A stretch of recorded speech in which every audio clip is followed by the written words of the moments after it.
welcome to this first video. What is astrology? What is the history of astrology?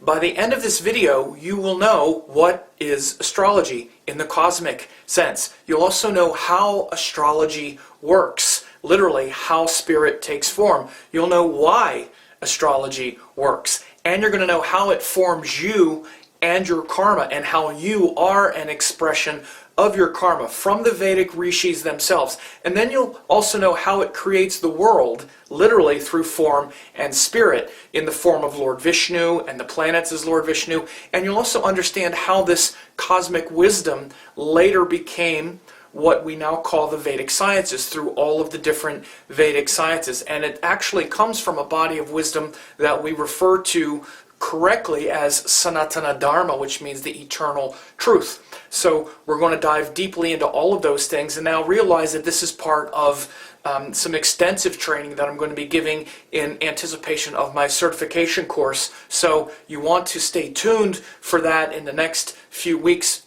because it's already pretty full with a lot of people that registered early, but I want to give you a great comprehensive overview of astrology, and in the next week and a half to 2 weeks I'm going to unfold the 8 spokes of the astrology wheel. So if you pay attention over the next couple weeks, whether you study with me or not, you will see your astrology practice deepen very much so, and also just your understanding of who you are in the cosmos will also deepen, because one is not separate from the other. Okay, so let's get to it. This diagram behind me shows the length of time that our solar system has been here. You see it says 4.5 billion years. That's a long time. Before I break this down, though, I want you to understand something and not sort of overlook it. You're standing in the midst of enormous cosmic order. You know, the Earth that you're standing on right now is spinning on its axis at about 1,000 miles per hour at the equator, and it's going around the sun at about 70,000 miles per hour right now. Pretty remarkable. Well, it didn't happen overnight. It took 4.5 billion years for this to happen. And of course, once on its axis is what we call one day. Your entire organism is timed to that day. Your entire organism is timed to each of the planets and all of these celestial movements. So one thing to understand is that during this 4.5 billion years, for about 4 billion years, there was pretty much nothing. There was some single-celled organisms and things like that, but then it wasn't until 500 million years ago we had what's called the Cambrian explosion. All of a sudden, after about 4 billion years, life just exploded. Then, about 100,000 years ago, modern-looking humans, somewhat modern-looking humans, appeared. If you were to scale that, that's actually 1/45,000th of the time. That's what 100,000 is from 4.5 billion years. To make that time seem real, if you were to stack 100 450-page books, okay, 100 450-page books, that 100,000 years would be the last page in the book. That's how long human beings have been here relative to this timeline. So it's taken that long for the genius of our bodies and our mind and the solar system to create life and to create this stability. You want to really think about that, because this cosmic genius is actually folded into every cell of your body. This is why your body is so wise. You can just eat food. All you need to do is put food in your mouth, and your body has all the wisdom to know exactly what to do with it. This is the genius that is referred to in Ayurveda. Ayurveda is the Vedic science that really breaks down the genius of the physical body and how to use it as a vehicle toward liberation. Yoga then takes that and shows you how to unfold consciousness through different spiritual practices. But astrology is the science that allows you to understand this cosmic, or I should say the cosmic implications of this genius universe that we inhabit, and in particularly how all of these different beings formed our karma, and how our tendencies and our karma and our mind basically has been formed within this matrix. So the reason I talk about this first is because once we start looking at the Vedic text, you'll see that they're talking about the universe itself, like as Lord Vishnu and as God. I want you to get out of the idea that the planets or the solar system are these rocks moving around, and that somehow we have some kind of relationship with them somehow. How does Saturn up there have anything to do with me down here? Like I said in the first video, one of the biggest things that need to shift is your idea of what astrology even is. People that take my certification course, we talk a lot about this, especially at the beginning of the course. You need to shift and evolve your understanding, not just of what astrology is, but what the planets are, what your astral body is, your chakras and all of that, and how the astrology of the, how the astrology chart is not something up there, it's something in here, it's in you. And this whole cosmic divine order is even shown literally by the amazing matrix that we're living in. If you were to take this whole timeline as well and break it down as a journey between Los Angeles and New York City, then this 1/45,000th would be like the last block between Los Angeles and like the Empire State Building. This 1/45,000th would be like the last block. That's how long this, and that's 100,000 years, which that's 100,000 years ago. What about right now? Right? If you were to cut that in half, the last 50,000 years would be the last half of the page. And then if you were to make it the last 10,000 years, which encompasses everything that we know, all recorded history, that would be 1/10 of the last page. That's 10,000 years ago.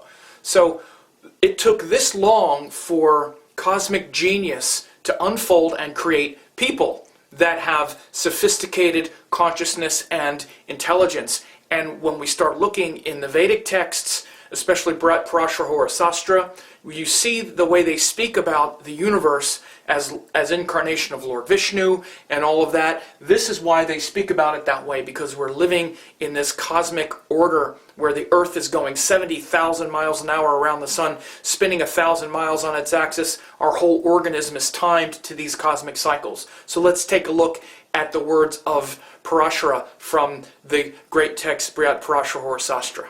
Okay, so I'm going to be reading from the PDF that you should have downloaded. At the top it says, "What is astrology history?" And I'm going to start with the section on Lord Vishnu.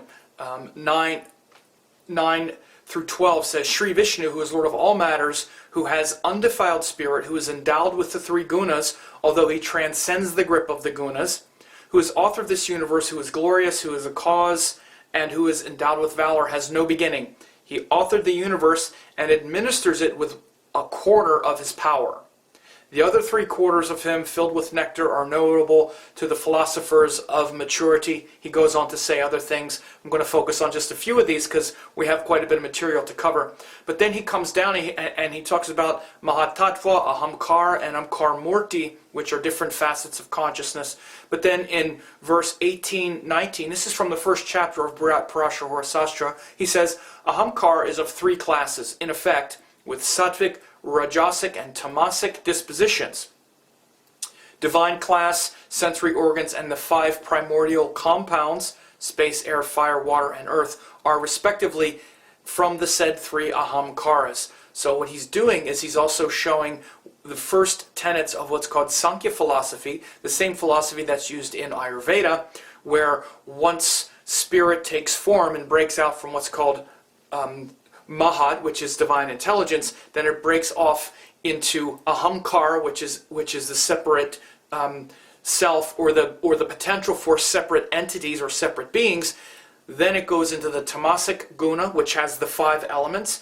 Then the second part breaks off into what's called Sattva guna, and it has what are called organs of wisdom and organs of action. So this is showing right from the very beginning in Vedic astrology. It's totally in sync with Ayurveda, yoga, and the philosophy, what's called Sankhya philosophy. Then we're going to scroll down to where it says Great Incarnations. We're going over these sections in your download, which should be in red. And it says in chapter 2, it says verses 3 and 4, "The unborn Lord has many incarnations. He's incarnated as the 9 planets to bestow on the living beings the results due to their karmas. He is Janardhan. He he has assumed the auspicious form of grahas to destroy the demons, the evil forces, and sustain the divine beings. Then it says, now actually let me just back up here for a second. It says, of course it shows you right there, the form of Lord Vishnu. He's incarnated as the 9 planets. This is his form. To bestow on the living beings the fruits of their karmas. Then, or it says the results due to their karmas. He is Janardhan, which is the facet of Lord Vishnu, which is to destroy the illusion of birth. You know, birth is called Janma. To destroy the illusion of birth, he's incarnated as Janardhan. He's assumed the auspicious form of grahas to destroy the demons and sustain the divine beings. And of course, bestow on the living beings the fruits of their karma. Very clear what the 9 planets are. They're the incarnations of Lord Vishnu that are here to bestow on the living beings the results due to their karmas, and the auspicious grahas to destroy the demons and sustain the divine beings, or to sustain dharma and truth. So when you start talking about how this one's bad, that one's bad, this one's bad, you're missing the point. They are all incarnations of Lord Vishnu, different facets of consciousness that are meant, they not only meant, they are evolutionary principles, and the beings of light, the beings of intelligence and wisdom, the wisdom of your karma, the wisdom of truth and dharma. So then when we scroll down to sections 8 through 13, chapter 2, the beings with more jiva-atmans are mortal beings. Okay? The high degree of paramatmans from the grahas, Surya, etc., did incarnate as Ram, Krishna, etc. So he, just to explain, he breaks out earlier in the chapter, you have the sutras there, but he starts saying what's paramatman and what's jiva-atman portions. So he puts the grahas, the planets, Surya, Chandra, etc., in the same class as Shiva, Brahma, etc. So they're full-on gods, just like Shiva and the rest. So then he says, after completing the mission, the paramatmans of the respective grahas again merge in the respective grahas. So he's talking about Ram as an incarnation of the sun, then after Ram's life, he merges back in the sun. Krishna as an incarnation of the moon, he merges then back into the moon. So there are Vishnu avatars for all of the planets. But then he says, the Jiva Atma portions from the grahas take births as human beings and live their lives according to their karmas and again merge in the grahas. At the time of great destruction, the grahas as well merge in Lord Vishnu. So they've taken form as Vishnu. At the time of the great destruction, they again merge in Lord Vishnu. The one who knows all of these will become versed in the knowledge of the past, present, and future. Without a knowledge of Jyotish, these cannot be known. Hence, everyone should have a knowledge of Jyotish, particularly the Brahmin. The one who, devoid of knowledge of Jyotish, blames this Vedic science will go to the hell called Raurava and be reborn blind. It's pretty charged language. Basically, he's saying you will live a life that is blind if you blame the Vedic science, or if you don't know anything about it. Particularly worse, it seems to be if you blame it. So those of you who just sort of dabble in it and then sort of blame all your problems on it, you're like walking around blind. Okay? Everyone, the one who knows all of these will become versed in the knowledge of the past, present, and future. Everyone should have a knowledge of Jyotish, particularly the Brahmin. That's why my life's mission is to teach it to everyone at whatever level they want to learn.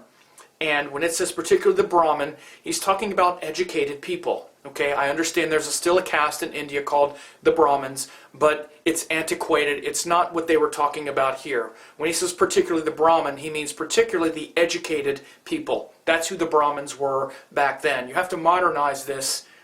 Okay, you can say, well, I'm Indian, but I wasn't born into a Brahmin family. That doesn't matter. Everyone is now educated, and that's what he's talking about, because sophisticated people, the Brahmins, learned these sciences back then. That's what they learned. So again, you can see very clearly the Jiva Atma portions from the grahas take births as human beings, live their lives according to their karmas, and again merge in Lord Vishnu. And again merge in the grahas. So after your karmas in this lifetime, in this mortal coil, are finished, your energy merges back into the grahas. Okay? Then at the time of destruction, the grahas themselves merge in Lord Vishnu. So you merge into the grahas. You come from the grahas. You, literally, this body was formed by your karma, which emanates from the grahas. They're not something separate. They actually are what give birth to you. It's the womb of the universe. Just think about it. What else is there but the universe? Where else could you come from? What's wrong with coming from that? We got to invent these crazy religions. What's wrong with the idea that the universe itself is where everything is created? It's this ancient beauty, 4.5 billion years old, that is so much older than we are, that our appearance 100,000 years ago is like the last page in 8 feet of books.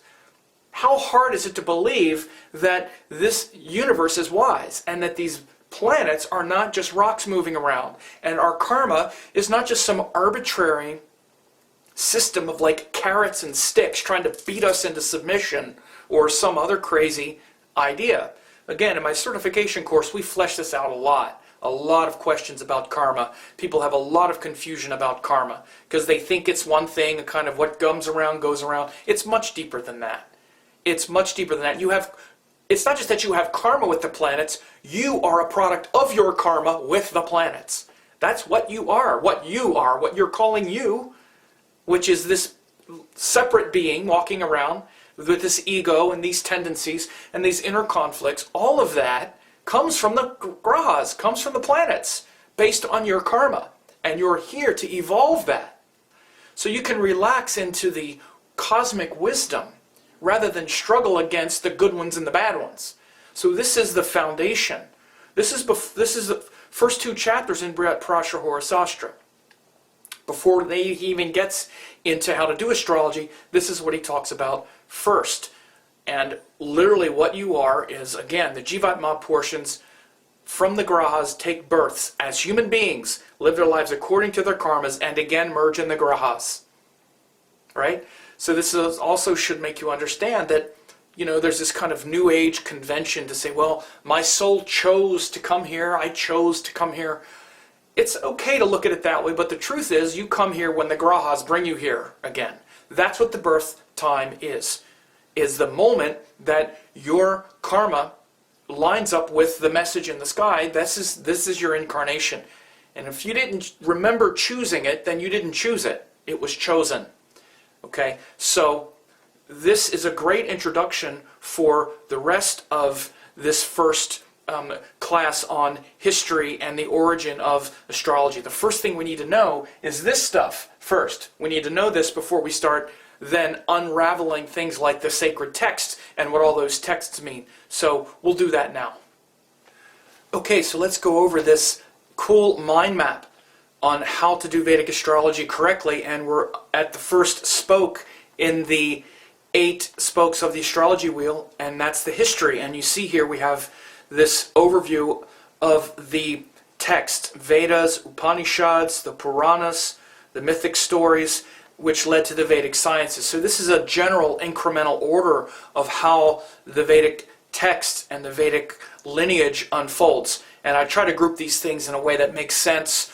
There is some crossover for sure because Indian literature is very complex and dense, and sometimes some of the Puranas and the mythic stories refer back to things that are in the Upanishads and all of that. But this is a general sort of classification of the way these things unfold.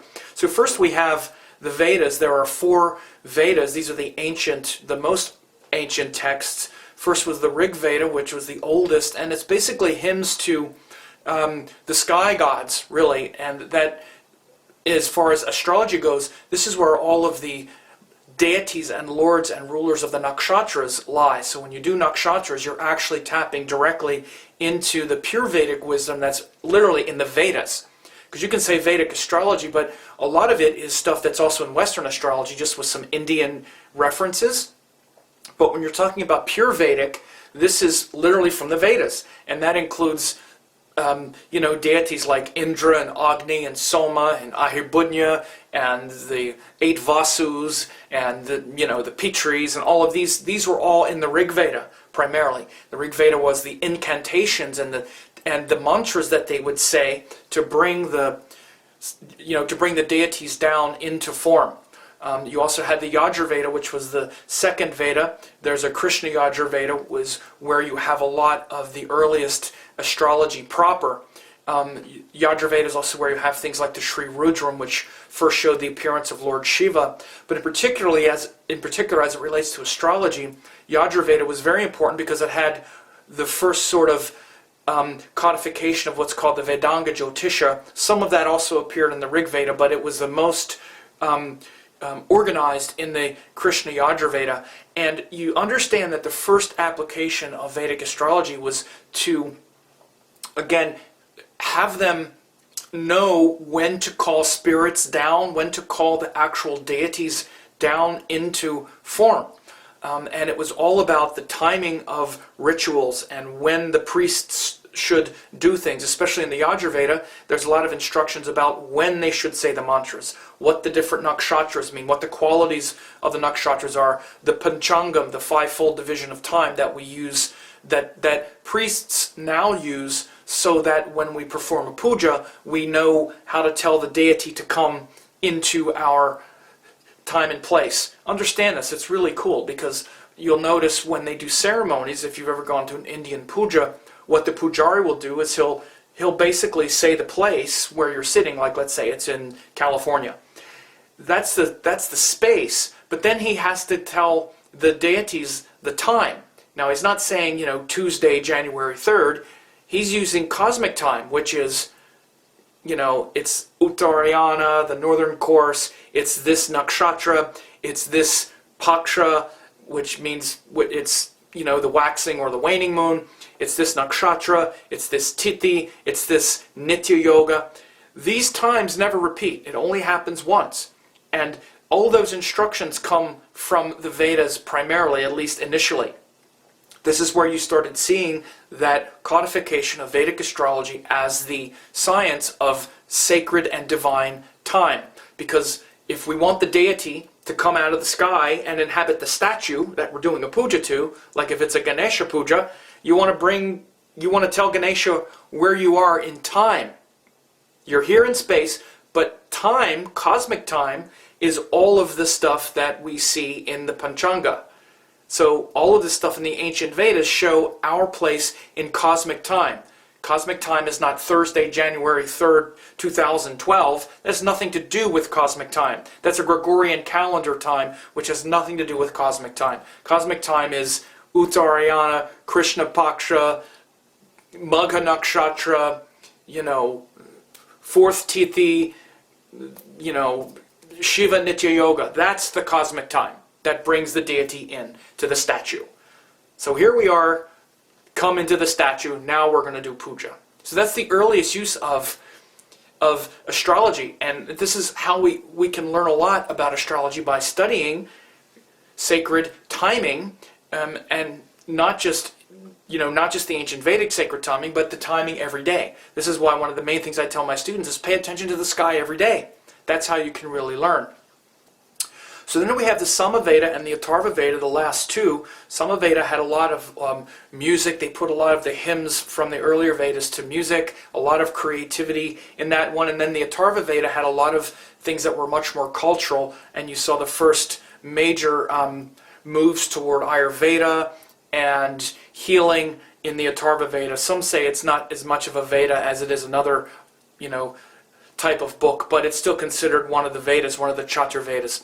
Then you had the Vedas led to what are called the Upanishads. This is where a lot of our Sanatana Dharma and the Sankhya philosophy that we know comes from. A lot of the important mantras come from Upanishads, like Loka Samasta Sukhino Bhavantu, Brahmapranam Brahmahavir Brahmagna U Brahmanahotam Brahmavatena Gantavyam Brahmakamar Samadhina, which is something we say before we eat food.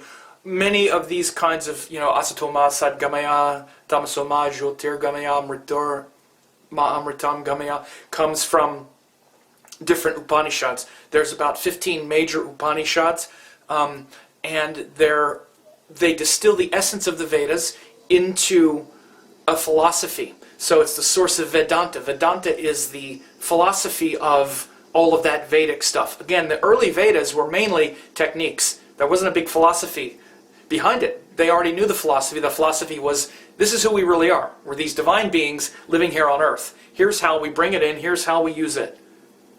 And all of the hymns were ways to actually bring the energy down or like awaken it. But then as we started to get more stupid, as we got closer to the Kali Yuga and in the darker yugas, they started to develop these philosophies. So a lot of the Vedanta comes from the Upanishads, and it's a source of many examples that you've heard of. Like, for instance, there's the example of the pot of water in the sun, or that we're like many pots of water in the sun. There's still only one sun, and you can see the same sun reflected in every pot of water, but that doesn't mean there are a million suns. There's one sun.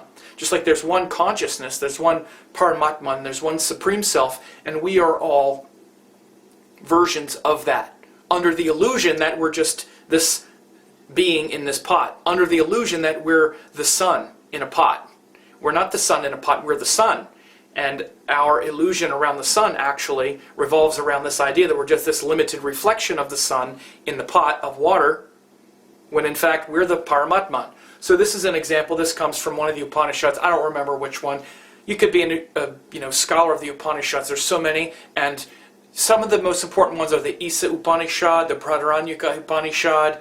This is where the essence of Vedic wisdom, what's called Vedanta, and all of the Vedic thought and all of the wonderful examples come from. It's also where you start to see a lot of the other principles of Sankhya philosophy codified, especially some of the Upanishads. This is where you start seeing the koshas that we talk about in yoga, the different bodies that are part of our astral system, and the chakras and all that. You start seeing this in the Upanishads as well.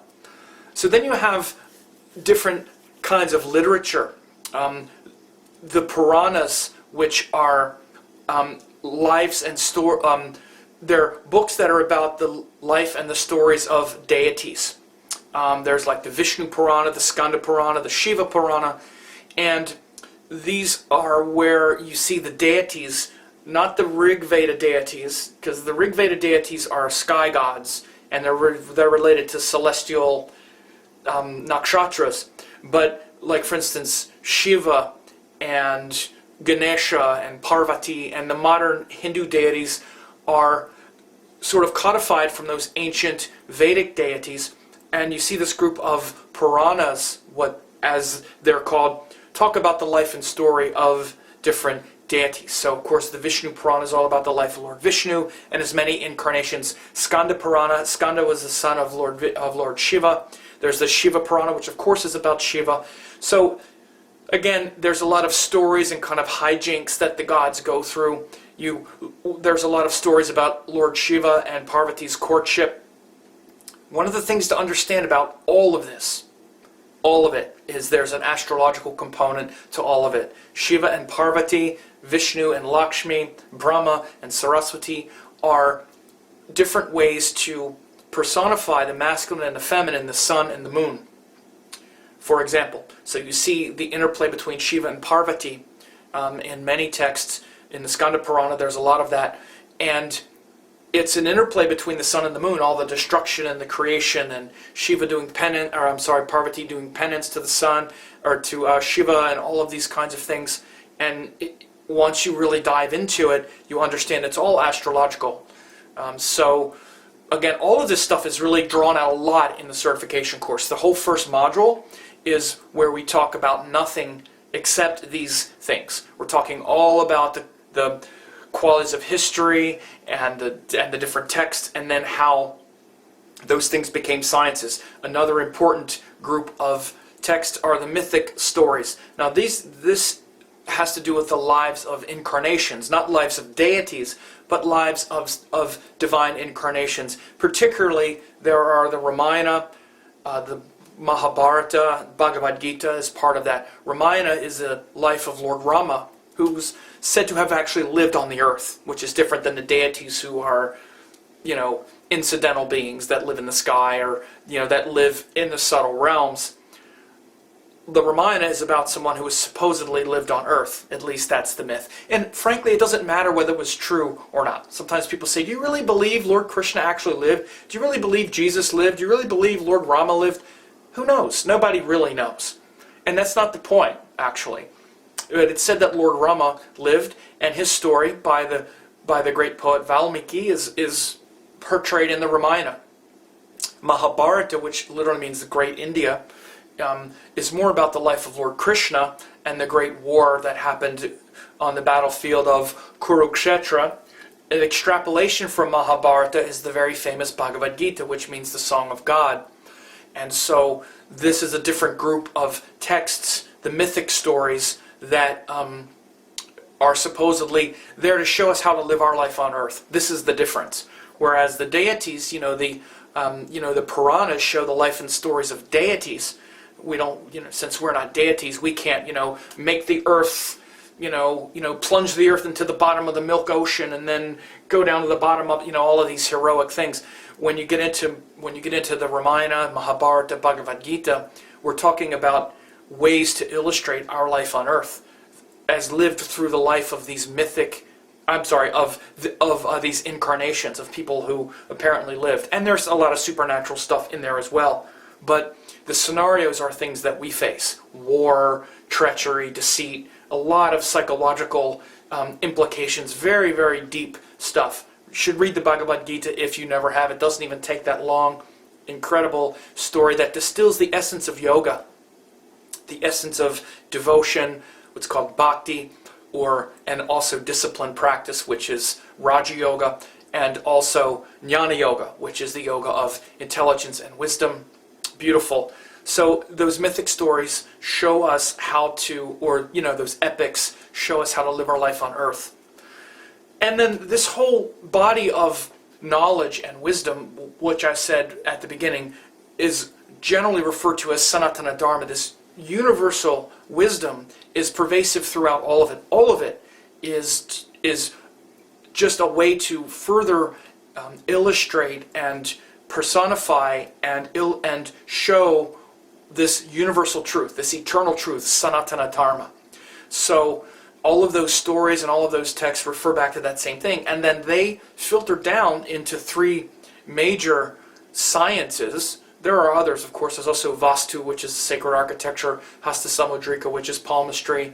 There's even things like archery, and there's all kinds of sciences. But three of the main ones are Ayurveda, which is the science of things like diet and environment and taking care of our physical body. Yoga, which is the science of evolving consciousness through disciplined practices. Oh, and in Ayurveda, the first main text was called the Charaka Samhita. In yoga, the first texts, the main texts were Bhagavad Gita and the Yoga Sutras of Patanjali, which is much more methodical. And then Jyotish, or Vedic astrology, and the main text is Brihat Parashara Sastra, which is what we were reading from earlier. So those Vedic sciences became ways to then connect with this Sanatana Dharma in real time. Jyotish, as I said at the beginning, Vedic astrology is the science of time and how our karma is literally unfolding, why we have the tendencies to do what we do, why we have a tendency to derange our Ayurvedic constitution. Based on our chart, we can see why we have a tendency to have this pitta. Well, this person's got, Mars in Leo in the third house. That's me, by the way. Or, what kind of yoga they wind up doing, because, so you can see the tendencies in astrology and the timing of things. That's what it's for. As I say, you can go back to even things that don't have to do with natal astrology. Like I said at the very beginning, the earliest uses of astrology were to bring spirit into form and to know exactly when to do the rituals and exactly where to tell the deities to find us in time. We tell them where to find us in space, we need to tell them how to find us in time as well.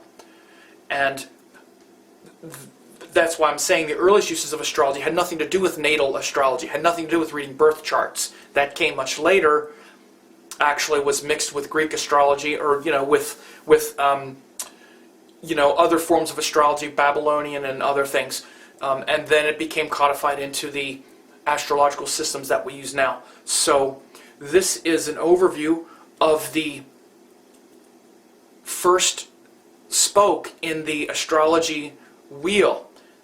We need to understand the history, not just India or of this, but of the solar system. We need to understand how these principles and these philosophies form what we're going to do later. And again, this is in some ways the most important stuff, because what you think it is has everything to do with how you're even looking at it, what you're expecting it to deliver, and whatnot. As I said in the first video, this is probably in many ways the most important spoke of the wheel, because your whole idea about what you even think astrology is the entry point to everything else that you can learn or not learn.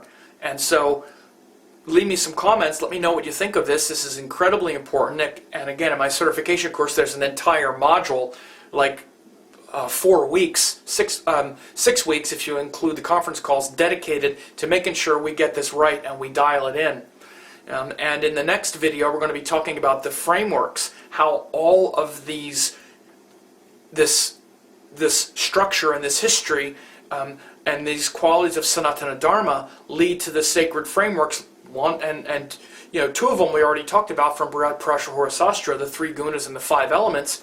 But then there's also the 4 Purusharthas, which are Dharma, Artha, Kama, Moksha. Then there's also the caste, warrior, worker, merchant, teacher. Also the truth of karma, the results of our actions. These are all very important structures from Sanatana Dharma that we need to honor. These frameworks, again, they frame everything else that we do in astrology. So make sure to get that next video. And if you're not on the list, make sure to register for this certification course list, because I'm going to be, as I said, unfolding all of these 8 spokes over the next couple weeks, and you'll want to be in line for the certification course as well. I already have a lot of people registered for it, and it's going to be selling out very quickly as soon as I open up the registration. So anyway, thanks a lot.